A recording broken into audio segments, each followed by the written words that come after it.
Praise the lord. ఈరోజు వాక్యాంశము యోహాను సువార్త 10వ అధ్యాయం 10వ వచనం. జీవము కలుగుటకును అది సమృద్ధిగా కలుగుటకును నేను వచ్చి తిని. ఆమెన్. హల్లెలూయా. ప్రభు ఈ వాక్య భాగం నుండి ఈరోజు మనతో ఏం మాట్లాడుతున్నారో చూద్దాం. జీవము కలుగుటకును అది సమృద్ధిగా కలుగుటకు నేను వచ్చితనని యేసు మాట్లాడుతున్నారు స్వయంగా యోహాను సువార్త 10వ అధ్యాయం 10వ వచనంలో. నిజంగా ఈ మాటలు వినడానికి కూడా ఎంతో సంతోషంగా, జీవం కలిగిస్తానని దేవుడు మాట్లాడుతుంటే ఇంకేలా, మరణం వంటి మన పరిస్థితిలో జీవంలాగా ఆయన మనతో ఉంటారు. అంతేకాదు ఆ జీవం సమృద్ధిగా ఇస్తానని కూడా ప్రభు మాట్లాడుతున్నారు. ఈరోజు మనకు ఒక భరోసా ఇస్తున్నారు. కాబట్టి ఎంతగానో ధైర్యం తెచ్చుకుని ముందుకు వెళ్ళాలి. వింటున్న సహోదరి, ప్రియ సహోదరుడా, ఈరోజు నీవు ఎటువంటి స్థితిలో ఉన్నా సరే, నీ ఆత్మీయ స్థితి అసలు మెరుగ్గా ఉన్నా లేకపోయినా, నిత్య జీవాన్ని నువ్వు కోరుకుంటున్నావా లేదా అని కూడా నువ్వు ఒకసారి ఆలోచించు. ఎందుకంటే నిత్య జీవం నీకు ఇస్తానని, అది సమృద్ధిగా ఇస్తానని కూడా ప్రభు మాట్లాడుతున్నారు. కాబట్టి మరి నువ్వు కోరుకుంటున్నావా లేదా? నిత్య జీవంలో ఉండాలని చెప్పి ఆ నిత్య జీవితంలో యుగయుగాలు సంతోషంగా ప్రభుతో ఉండాలన్న ఆలోచన, ఆశ నువ్వు కలిగి ఉన్నావా లేదా? ఒకసారి ఆలోచించు.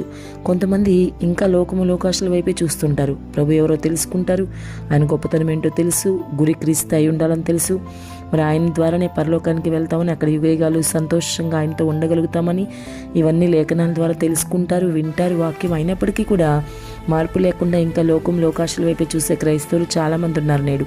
నీకు సమృద్ధిగా జీవం ఇవ్వగలిగింది ప్రభువే అని తెలుసుకోవాలి. నువ్వు తెలుసుకున్నా కూడా ఇంకా నీలో మార్పు లేకుండా నిర్లక్ష్యంగా ఉంటూ మరి లోకాచారాలు, లోకాశల వైపు నువ్వు చూస్తుంటే ప్రభు నిన్ను ఎంత మాత్రమో క్షమించడు సుమా. లేఖనాల్లో గమనిస్తే జీవమునకు ద్వారము నేనే అని స్వయంగా యేసు ఈ మాటని తెలియచేసినట్లుగా యోహాను సువార్తలో మనం గమనించగలుగుతాం. ఈ లోకంలో ఎవరికి ఇవ్వలేని దాన్ని ప్రభు మాత్రమే ఇవ్వగలుగుతాడు. కాబట్టి ప్రభువుని అనుసరించేవారుగా ప్రతి ఒక్కరు ఉండాలని దేవుడు కోరుకుంటున్నాడు. మరి మిత్రమా, ఈరోజు నీ పరిస్థితి ఏంటో ఆలోచించుకో. ప్రభు ఇచ్చే సమృద్ధి జీవాన్ని నువ్వు కావాలని కోరుకుంటే ప్రభువుని వెంబడించడం ప్రారంభించు. ఆయన నీకు సమృద్ధి జీవం ఇవ్వాలంటే మరి ఏం జరగాలి, నువ్వేం చేయాలి అంటే, నీవు దేవుని ఎడల విశ్వాసం కలిగి ఉండాలి. అంతేకాదు పరిశుద్ధమైన జీవితాన్ని నీవు జీవించగలగాలి. నీవు మనుషులను మరి ఎక్కువగా మనుషులను కూడా, తోటి మనుషుల్ని, తోటి సహోదరులను కూడా ప్రేమించగలగాలి. ప్రేమించగలిగితేనేగా ప్రభువుని ప్రేమించేది.